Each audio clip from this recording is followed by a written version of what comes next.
Ô, Tati, mas como compreender o cérebro do adolescente ou da criança diante das suas emoções, que a gente às vezes se pega assim, desprevenido e não tem esse conhecimento, porque não tem essa dificuldade de lidar com as nossas. Imagina assim, com a criança, porque Isso, olhando para dentro.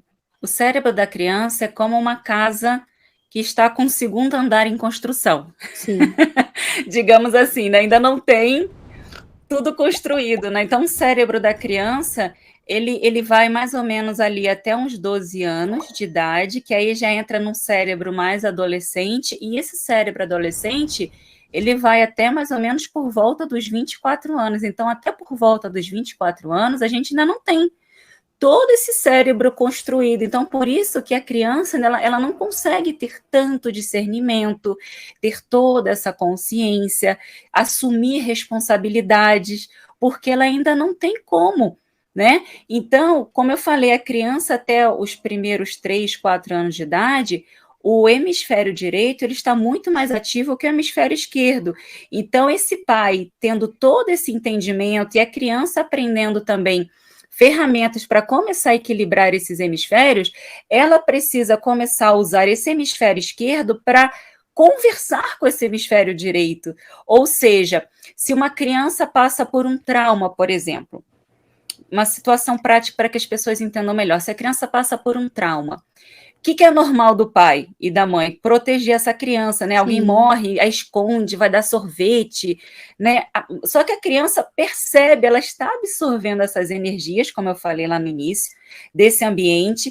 Aí você dá uma informação, não, que está tudo bem, só que a criança, ela não está lendo o que você está falando, ela está lendo a sua tá energia. sentindo também, Ela está né? sentindo. Isso. Então ela vai começar a crescer que essa energia está tudo bem, sabe aquela coisa que começa ela começa a ficar com lacunas não preenchidas dentro da cabecinha, né? Então, seria muito mais legal que o pai chegasse, aconteceu isso, aconteceu um acidente, aconteceu, claro, dentro daquele universo que a criança Sim. consiga compreender e Diante da idade da repetir, criança, sim. e repetir, e Sim. repetir, e fazer com que a criança repita, ou seja, fazer com que a criança conte, por exemplo, como foi o dia na escola, na escolinha, para que ela comece a formular e traduzir tudo isso que está que nem um quadro de Salvador Dalí lá no hemisfério Sim. direito, né? Então ela precisa começar a organizar essas informações. A tendência dos pais não é essa,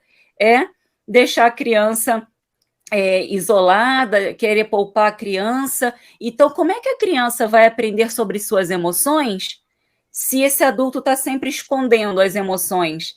Uma Sim. coisa que precisa ser normalizada, por exemplo, é o erro.